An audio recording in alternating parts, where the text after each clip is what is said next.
बिस्मिल्लाहिर्रहमानिर्रहीम। अस्सलाम वालेकुम नाज़रीन, मैं हूं लियाकत हुसैन और आप देख रहे हैं यूट्यूब चैनल।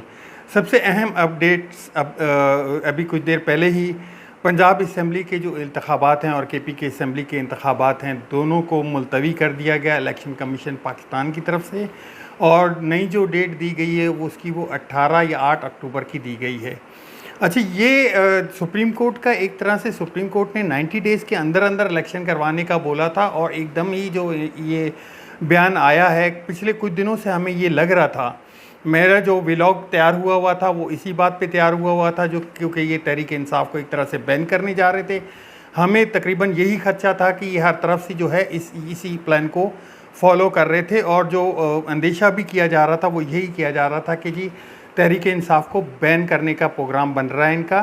किसी भी सूरत में किसी तरीके से नाहिल करवा के या एक तरह से कोई दोबारा से एडवेंचर करके उसके ऊपर आज इमरान खान साहब ने भी खिताब किया। इमरान खान साहब ने उसके ऊपर बरमला बोला, कहा कि इनका प्रोग्राम है आज या कल के दिन में ये किसी तरह से हमारे जो कारकुनान हैं उनमें कोई बंदे विद वेपन शामिल करके और 4 से 5 पुलिस वालों को जो है वो कत्ल करवाएंगे, और उसको बिहा बनाकर ये मुझ पे हमला करेंगे, और मुझे मुर्तज़ा भुट्टो टाइप का एक कत्ल जो है वो करने की कोशिश की जाएगी।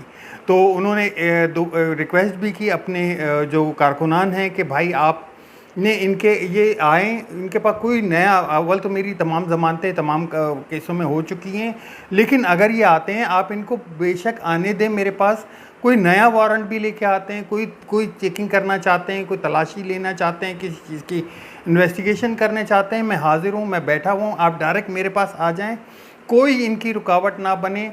जैसा कि उन्होंने बताया कि जुडिशल कमीशन के ऊपर से पुलिस वाले पत्थर मार के इश्तियाल दिलवा रहे थे, आप इश्तियाल में बिल्कुल ना आएँ और आप बिल्कुल इनको मेरे पास आने दें। मुझे गिरफ़्तार करते हैं तो मैं गिरफ़्तार होने के लिए भी तैयार हूँ, मुझे गिरफ़्तार होने दिया जाए कोई, लेकिन किसी की जान ना जाए, क्योंकि ये एक ही बंदा है जो बोलता है पुलिस भी मेरी है, फ़ौज भी मेरी है, मुल्क भी मेरा है, अवाम भी मेरी है। तो मैं ही इस मुल्क का जो हूँ ऑनर हूँ एक तरह से, या ये सब मेरे ही लोग हैं। तो उन्होंने इस चीज़ का एक वो किया, ज़िक्र भी किया, और उन्होंने कहा कि किसी चीज़ का कोई जो है एक तरह से इश्तियाल ना बनाया जाए, और अपने कारकुनान को बिल्कुल पुरअमन रहने के लिए उन्होंने बोला कि उनको खदशा ये था कि रमज़ान से पहले जो है ये कोई ऐसा एडवेंचर ये लोग करेंगे। दूसरी जानिब सुप्रीम कोर्ट का आज जो एक बयान आया जिसमें ऑडियो वीडियो लिंक की, तो उन्होंने धज्जियां ही उड़ा दी। उन्होंने कहा इस तरह की कोई, और वो जो जिस जज के ख़िलाफ़ आई थी ये ऑडियो, तो वो साथ ही बैठे हुए थे, उनको साथ बिठा के उन्होंने बोला इन ऑडियो वीडियोज़ की कोई वक़्त नहीं है, कोई वो नहीं रखती ये। तीसरी जानिब ज़ल्मे खलील साहब का इंटरनेशनल प्रेशर भी हमारे ऊपर बहुत पड़ रहा है तमाम मुल्कों से, और जो ह्यूमन राइट्स की एक तरह से जो है, और ज़ल्मे खलील साहब का एक ट्वीट भी आया जिसमें उन्होंने ज़िक्र किया कि ख़दशा ये है कि जो जिस तरह से हुकूमत जो बैठी हुई है वो सुप्रीम कोर्ट को साथ मिला के, या कि कोई ऐसा एडवेंचर करके, या पार्लियामेंट में जाके एक इस तरह का के जो इमरान खान को नाहिल किया करें, या पाकिस्तान तहरीक इंसाफ को बैन करें, या एक तरह से उसको दहशतगर्द तंजीम करके वो करें। तो इसकी जो आने वाले हालात हैं वो बहुत ही जो हैं वो ख़तरनाक होंगे, और इस तरह से ये गुरेज़ करें, इस तरह के अमल ना करें।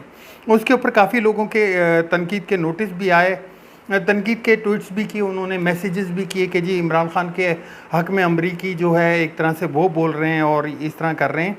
आज सुबह पार्लियामेंट का एक खिताब भी हुआ, पार्लियामेंट का जो मुश्तरका एक इजलास हुआ, उसमें तवक्को ये की जा रही थी कि किसी तरीके से इमरान खान की या तहरीक इंसाफ को बैन करने की एक जो है वो एक तरह से दरख्वास्त दायर करेंगे, या एक जो है मेमोरेंडम पेश करेंगे। तो उसके ऊपर उन्होंने वहाँ पे देखा गया, तो वहाँ पे जजेस के ख़िलाफ़ जो है हर्ज़ सराई की गई।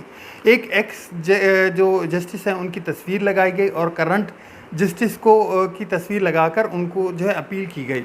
साथ ही राना सनाउल्लाह साहब ने भी जो है वो डायरेक्ट चीफ जस्टिस को मुखातिब करते हुए कहा कि एक प्रेस कॉन्फ्रेंस की और मुखातिब करते हुए कहा कि जी इलेक्शन तो वैसे ही डिले हो गए हैं, आप थोड़ा और बड़ा दिल करें और इसको जो है एक साथ ही इलेक्शन हो जाएं।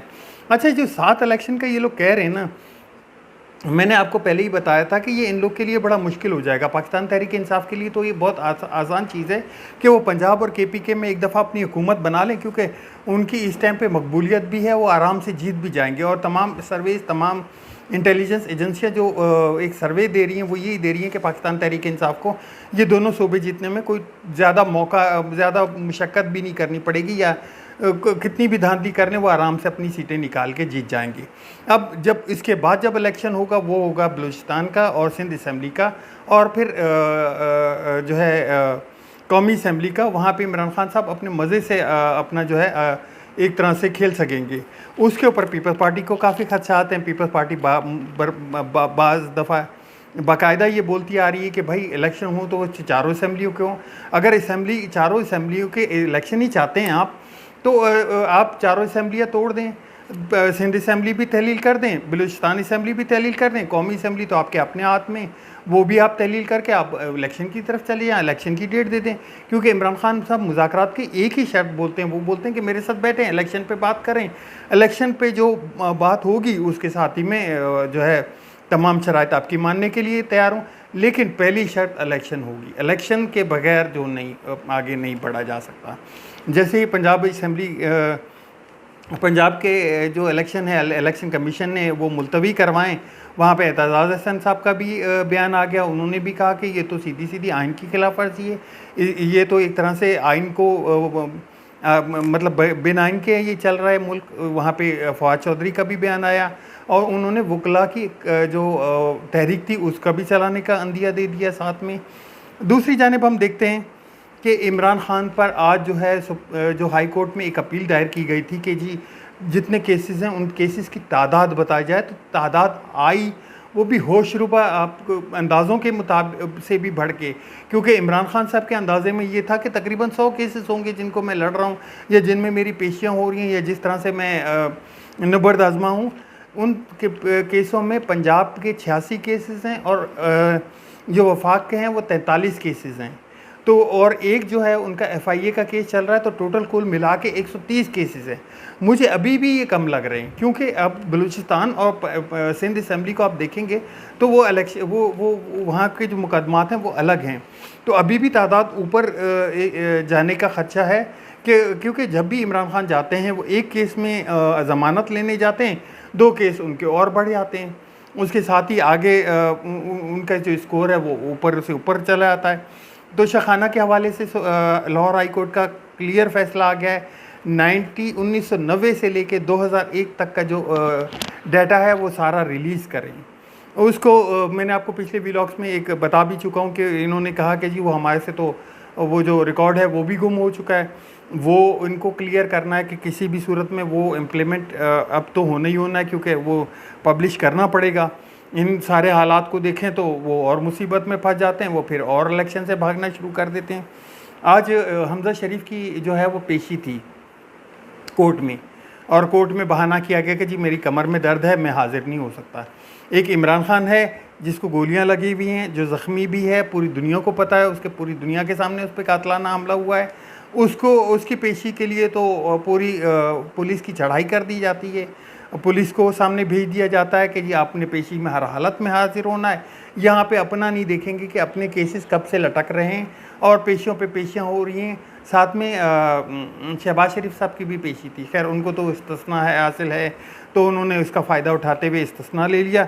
और जो हमज़ा शरीफ हैं उन्होंने भी जो है वो कमर का बहाना करके वो जो है इस केस से एक तरह से जो है हाजिर नहीं हुए। आगे चलते हैं। जो पेट्रोल पर और जो मैंने आटे पर आपको बताई थी कि ये नहीं हो पाएगा इनसे, ये बैकअप मारेंगे, बैकअप होंगे इससे।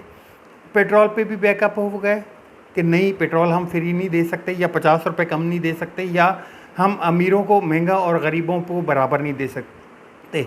उस पर IMF की तरफ से भी बयान आया गया कि हमारे से तो इन्होंने बात ही नहीं की ऐसी कोई कि इस तरह की सब्सिडी कोई लॉन्च करना चाहते हैं। ये अंदिया ये देना चाह रहे हैं कि जी हम तो सस्ता करना चाह रहे हैं लेकिन IMF हमें नहीं करने दे रहा। IMF कैसे करने देगा आपको? आप IMF से शराइत भी मनवा रहे हैं, आप ख़जाना भी खाली है, आप हर तरफ से जो है एक तरह से इकॉनमी पूरी बैठी हुई है, सिस्टम चल नहीं रहा है, तो कहाँ से करने देंगे? तो वो एक वहीं पे ही बात आ गई कि इन्होंने सिर्फ एक शीशा छोड़ा था और इसके अलावा कुछ नहीं था। इसके आगे जी रमज़ान का चांद नज़र आ गया, और वो भी रात को 10 बजे 23 मार्च की रात को, यानी कि सुबह 23 मार्च भी है।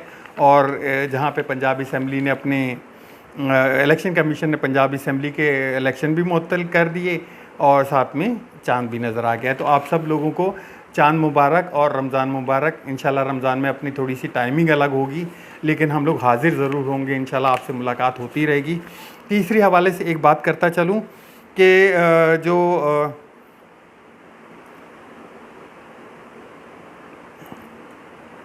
बस अब तक के लिए इतना ही। मिलते हैं नेक्स्ट व्लॉग में। वो जो है जो भी रह गया है वो नेक्स्ट व्लॉग में मैं शामिल कर दूंगा। तो मिलते हैं नेक्स्ट व्लॉग में। अपना और अपने दोस्तों का ख्याल रखिएगा, और अपने चैनल का भी खास ख्याल रखिएगा। आपके कमेंट्स का इंतज़ार रहेगा। अल्लाह हाफिज़। पाकिस्तान जिंदाबाद।